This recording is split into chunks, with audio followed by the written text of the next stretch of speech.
शाम का समय था। गांव के बाहर एक पुराना सूखा कुआं था। उस कुएं के पास एक दुबला पतला लड़का खड़ा था। उसका नाम था चिंटू। उसके कंधे पर एक फटा हुआ झोला लटक रहा था। गांव वाले उसे हमेशा पागल कहते थे। तभी दो आदमी वहां से गुजरते हैं और चिंटू को देख हंसने लगते हैं। अरे देखो इस पागल को, दिन भर जंगल में भटकता रहता है और रात को इस सूखे कुएं से बातें करता रहता है। कहते हैं इसे किसी साधु ने वरदान दिए हैं, पर लगता है दिमाग ही उल्टा हो गया बेचारे का। चिंटू उनकी बात सुनता है।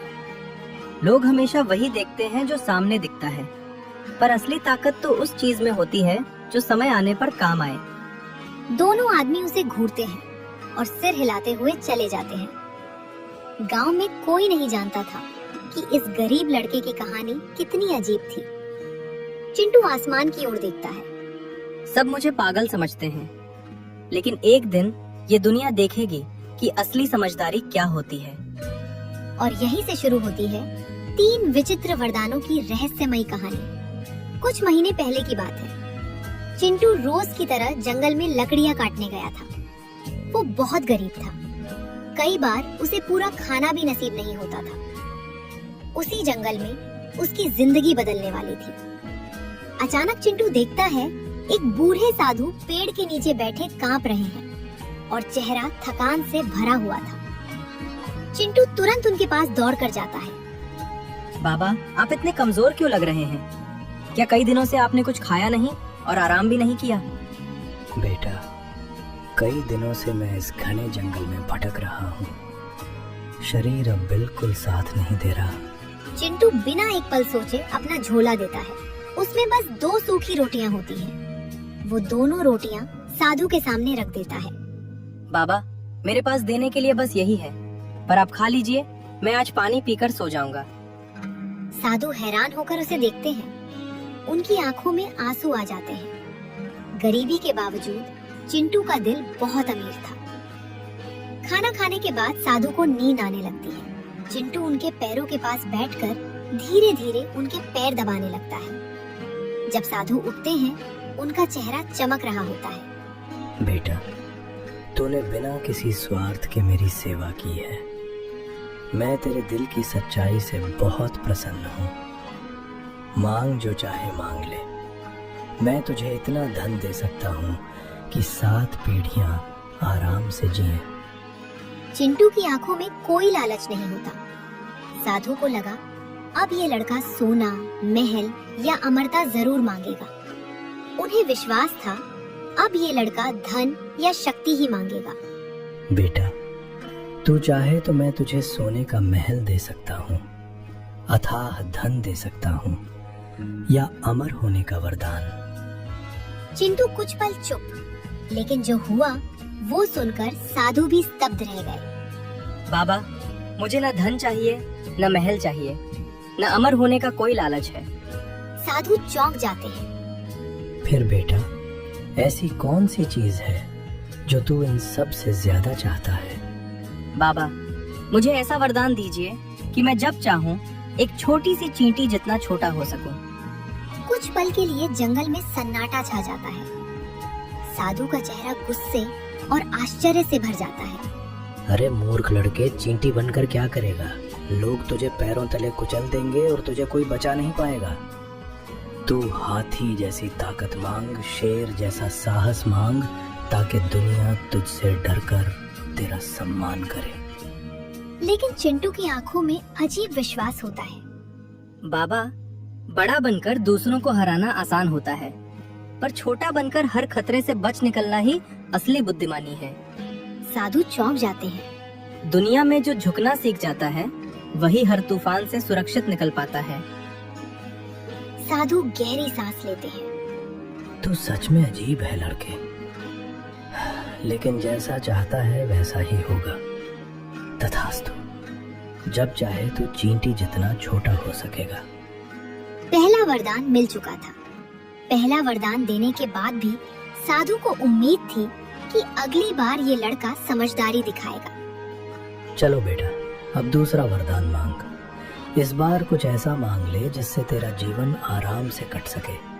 मैं तुझे ऐसा वरदान दे सकता हूँ कि तुझे कभी भूख न लगे और तुझे भोजन की चिंता कभी न करनी पड़े। चिंटू कुछ क्षण सोचता है। बाबा, मुझे ऐसा वरदान दीजिए कि मुझे कभी खाना ना खाना पड़े, सिर्फ उसकी खुशबू सूंघकर मेरा पेट भर जाए। साधु का मुंह खुला रह जाता है।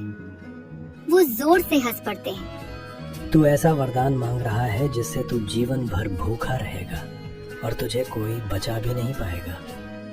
बाबा, गरीब आदमी के लिए खाना सिर्फ स्वाद नहीं होता, वो मेहनत, पसीना और कई रातों की भूख से मिलता है। साधु का चेहरा धीरे धीरे शांत हो जाता है। खाना खाने के लिए कमाना पड़ता है, लेकिन खुशबू सूंघने के लिए सिर्फ सांस लेनी पड़ती है। मैं भूखा रह सकता हूँ बाबा, पर मजबूर होकर किसी के सामने हाथ फैलाना नहीं चाहता।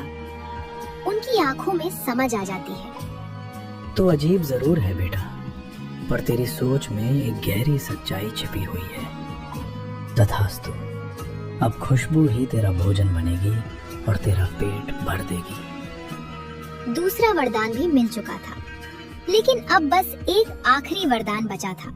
उन्होंने आखिरी कोशिश करने का निश्चय किया। बेटा, ये आखिरी वरदान है। अब तो कुछ ऐसा मांग ले जिससे तेरा भविष्य सुरक्षित और जीवन सुखी बन सके। तू चाहे तो मैं तुझे राजपाट दे सकता हूँ, अनंत धन दे सकता हूँ या अपार शक्ति दे सकता हूँ। चिंटू शांत खड़ा रहता है। उसकी आंखों में वही विश्वास होता है।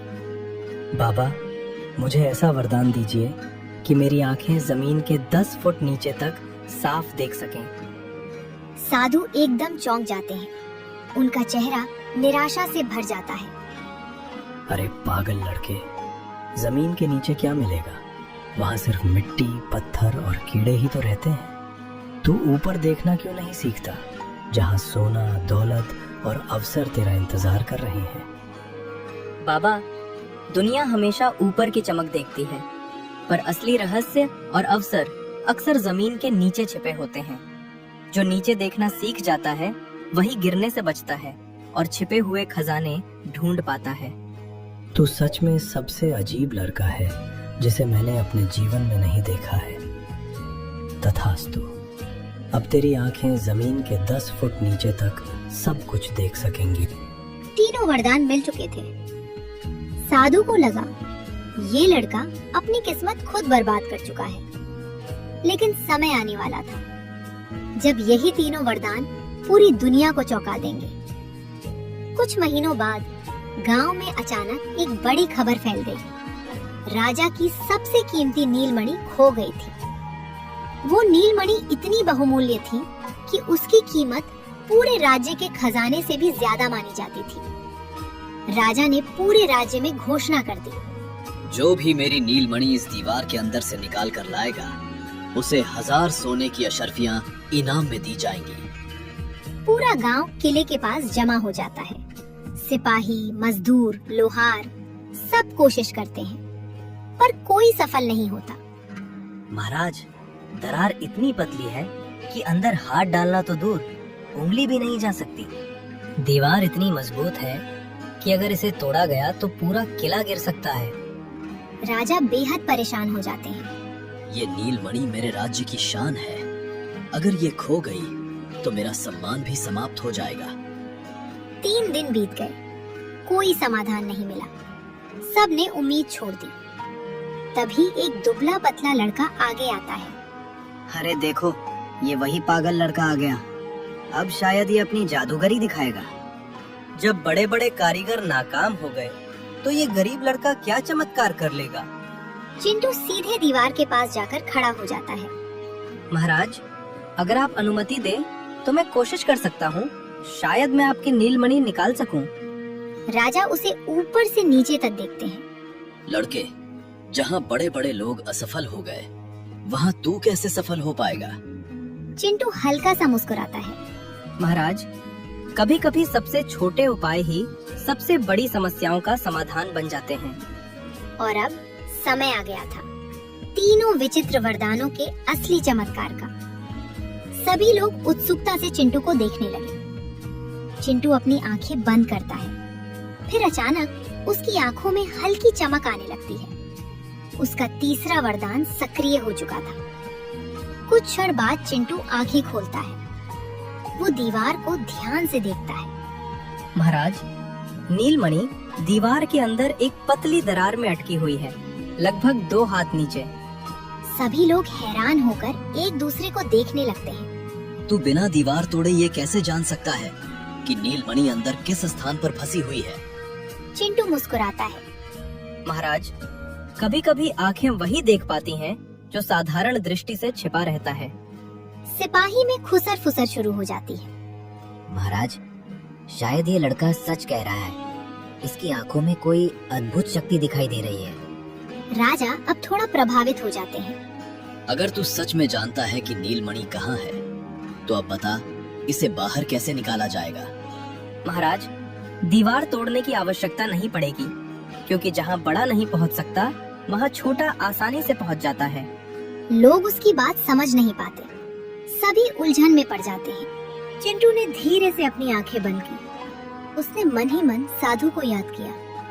अचानक उसका शरीर सिकुड़ने लगा, धीरे धीरे, और छोटा और छोटा। कुछ ही क्षणों में वो एक छोटी सी चींटी जितना रह गया। सभी डर और आश्चर्य से चीख उठी। हे भगवान, ये लड़का सचमुच चींटी बन गया। ये तो कोई दिव्य शक्ति का चमत्कार लग रहा है।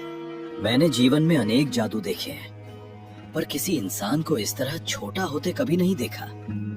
छोटा सा चिंटू धीरे धीरे दीवार की पतली दरार में घुस जाता है। सभी सांस रोके देखते रहते हैं। अंदर रास्ता में बहुत अंधेरा और धूल थी। नीलमणि दूर दरार में फंसी थी। समय बीतता जाता है। एक दिन, फिर दूसरा दिन। चिंटू बाहर नहीं आ पाता। सभी चिंतित हो जाते हैं। क्या वो लड़का अंदर फंस गया है? अगर वो बाहर नहीं आया तो हम उसके जीवन के अपराधी बन जाएंगे। तभी एक बूढ़ा आदमी राजा से कहता है, महाराज, शायद वो भूख से कमजोर हो गया होगा। हमें उसके लिए भोजन की व्यवस्था करनी चाहिए। राजा तुरंत आदेश देते हैं। तुरंत सबसे स्वादिष्ट हलवा और पूड़ी बनाकर दीवार की दरार के पास रखो। शायद वो जीवित रहे। सिपाही खाना लाते हैं। गरम हलवा पूड़ी की तेज खुशबू दरार के अंदर जाने लगती है। और तभी चिंटू का दूसरा वरदान काम करने लगता है। धन्यवाद बाबा। अगर यह खुशबू न मिलती तो मैं भूख से कमजोर होकर कभी नीलमणि तक पहुंच नहीं पाता। खुशबू सूंघते ही उसकी ताकत वापस आने लगती है। वो धीरे धीरे नीलमणि तक पहुंच जाता है। 2 दिन की कठिन मेहनत के बाद वो क्षण आखिर आ ही गया। दीवार की दरार के अंदर चिंटू ने पूरी ताकत लगाकर नीलमणि को धक्का दिया।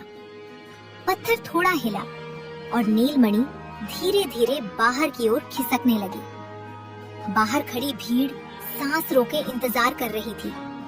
अचानक दरार से एक नीली चमक दिखाई देती है और अगले ही पल नीलमणि बाहर गिर जाती है।